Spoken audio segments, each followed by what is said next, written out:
My name is John Levan. I own the Guitar Services Workshop in Chapel Hill, Tennessee. Okay, so here we have a Taylor 214, great guitar. This is one of the guitars that Taylor built for our school for our students to practice doing neck resets and changing electronics, doing setup work, all that good stuff. But this one is in desperate need of a restring. The strings have been abused and played quite a bit.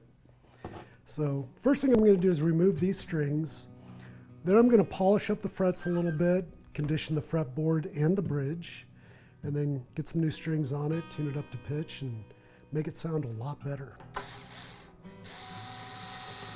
It really doesn't matter what string you start with when you're taking them off. It's no big deal. I know some technicians like to cut all the strings at once. I never do that. To me, it just kind of adds a shock to the guitar that is unnecessary. Sometimes, the pins feel tight and they won't come out.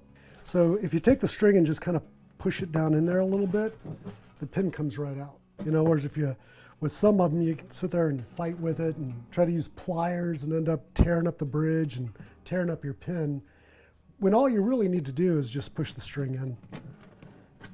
And the pin pops right out.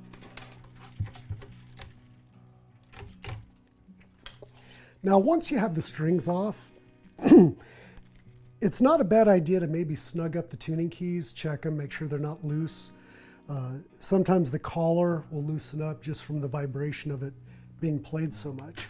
So usually it's a 10 millimeter deep well socket or nut driver. You just snug up those collars, just finger tight. You're not torquing this, Just snug them up a little bit and then check the buttons. I don't know if you can hear that, but that one's awfully loose. This one's okay, this one's okay. That was really loose. So just to illustrate, see how loose that is? And I just snugged up the collar, so we know it's not that. So it's got to be the button. Now again, you're not going to torque anything. You're just going to snug it up, nice and smooth, still turns easy, If you tighten it up too much, you'll blow out the collars and the washers that are in there. And then then your tuning key will never snug up or stay in tune. So, see that? That's what they should sound like instead of that rattle box that we had going on before. And those are fine. So to polish out the frets, I like to use fret paper. Stuff works great. There's a bunch of different ways you can use it. You can do the old luthier trick of skipping the paper over your frets like this, or you can scrub them like this. It really doesn't matter because this paper is so fine, it's really just going to polish it and kind of take some of the tarnishing off your frets. So it doesn't take much, a couple of minutes, and now your frets look brand new and shiny. Now the next step is using some Hydrate. This is my favorite conditioner. Been using this for a long time, ever since it came out. Easy way to apply it. Just skip it along your frets. Add a little bit to the bridge. And then I recommend using a toothbrush to scrub it in, because that way it'll clean up any dirt that you missed around the frets, and also with the bridge, because your hands sweat too, so it can get a little gummy and nasty back here. So you definitely want to clean it off with a brush of some type. I like toothbrush because it's not going to damage anything. Just don't use your significant other's toothbrush. That never goes well. Just saying. The great thing about Hydrate, though, is that it does penetrate in pretty deep into the wood, but if you use too much, the fretboard's just going to sweat it out. It's not going to damage anything. The good news is a little bit will go a long way.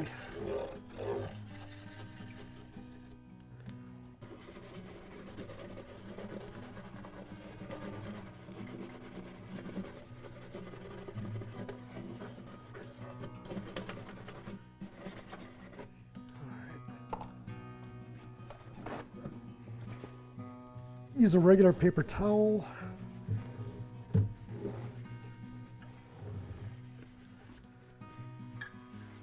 see how much that pulled off? It's quite a bit of filth. So, you want your guitar as clean and conditioned as possible.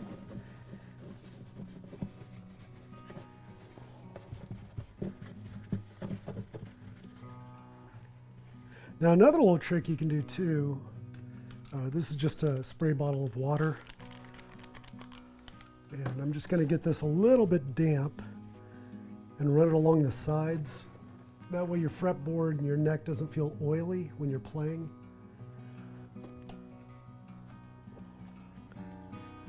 That way if a little bit of hydrate rolled over the edge of the fretboard, you know, and clean it off so your hand doesn't get all oily.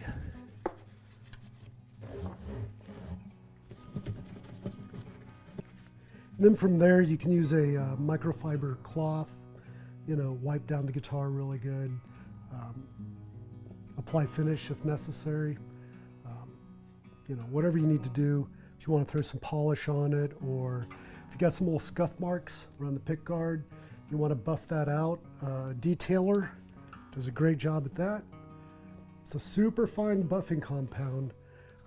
Takes out those swirl marks and all that stuff. Keeps your guitar looking new. Now, of course, before I put these new strings on, I'm going to go wash my hands.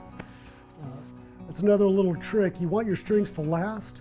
Wash your hands before you play. And then wipe your guitar down, including the strings, when you're done playing. Because, you know, those greasy French fries you had for lunch are really bad for strings.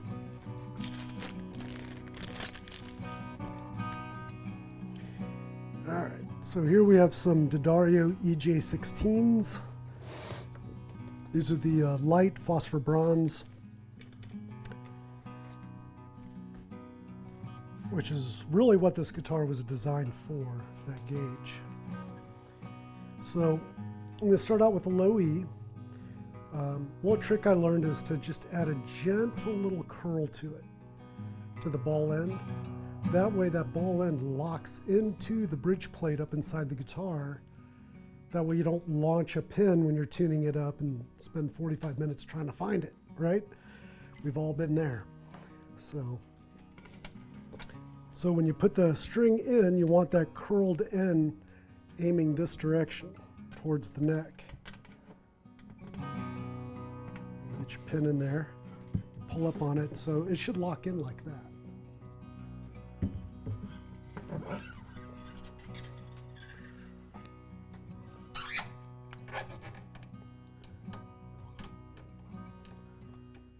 Now, as far as measurement goes, there's a bunch of different ways you can do this. Let me pull this out. You can go on an acoustic with 3x3 tuning keys like this. You can go to the next post, you know, then the string, and then that's going to be your termination point. I just got really used to using my hand as a guide.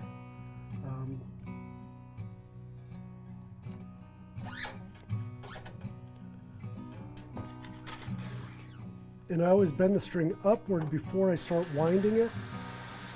And then you want the string to wind downward, okay? You don't want it to wind upward, because anytime that string is going to cross itself, it can cause a little kink in the string, and that can cause a break. So I like my strings to have a nice tight downward spiral, and then I usually bend the string down over itself. Because if it breaks here, nobody cares. But if it breaks over here, you're in trouble. Now you got to replace the string. So this kind of helps lock the string into place. Give it a nice stretch.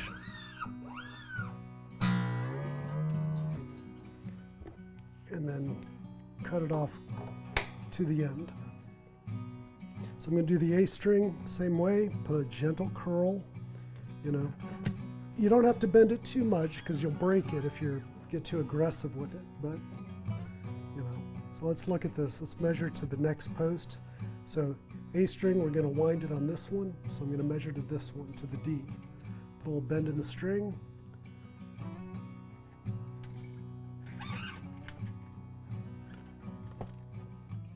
Keep a little bit of tension on the string as you're winding it. See, get the perfect number of wraps for that particular string. Bend it downward, cut it off. Drop it in, it's locked in good.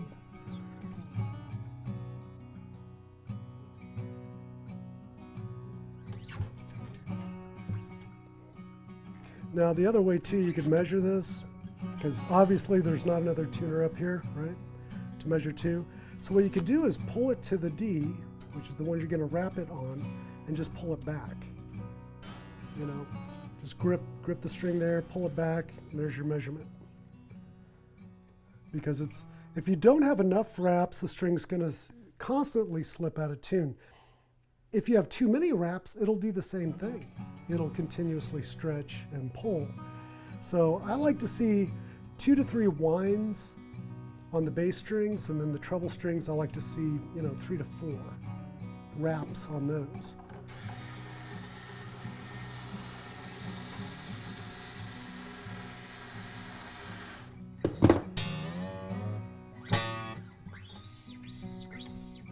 Give it a good stretch.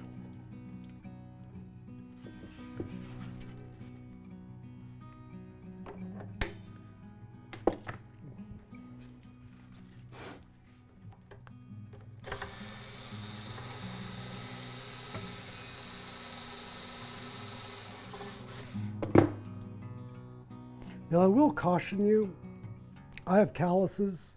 If you don't have calluses, you don't want to stretch them as fast as I do, because you will cut your finger. Just go nice and slow. There's no big rush to it. You just want to make sure that when you're stretching the string, that it's consistent from one end to the other. I see a lot of times people just tug on it like this. All that's doing is stretching here at the 2 termination points. It's not doing anything for the middle of the string. So I like to stretch it the full length just to keep it more consistent, keep it staying in tune better once I get it up to pitch.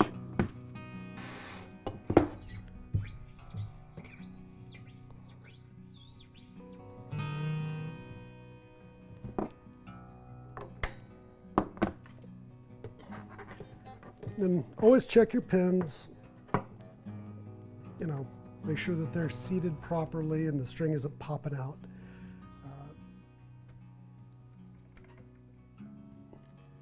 It's always good to have a little headstock tuner laying around so you can tune it up.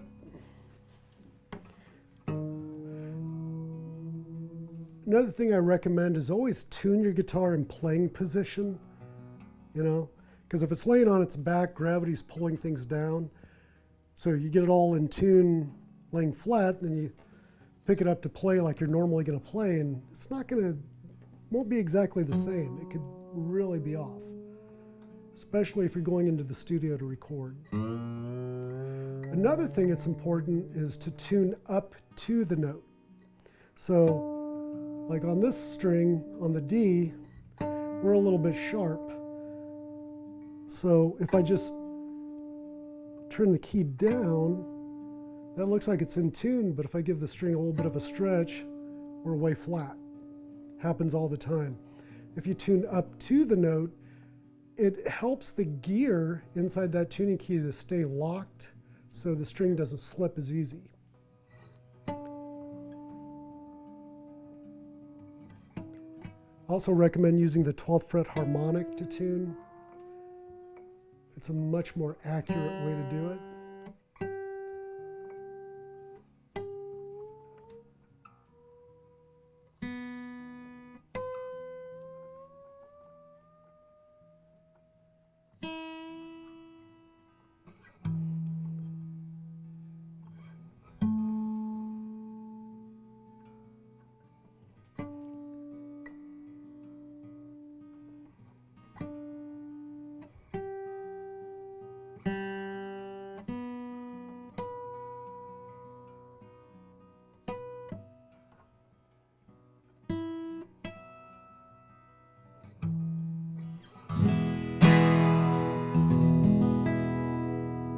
Sounds a lot better.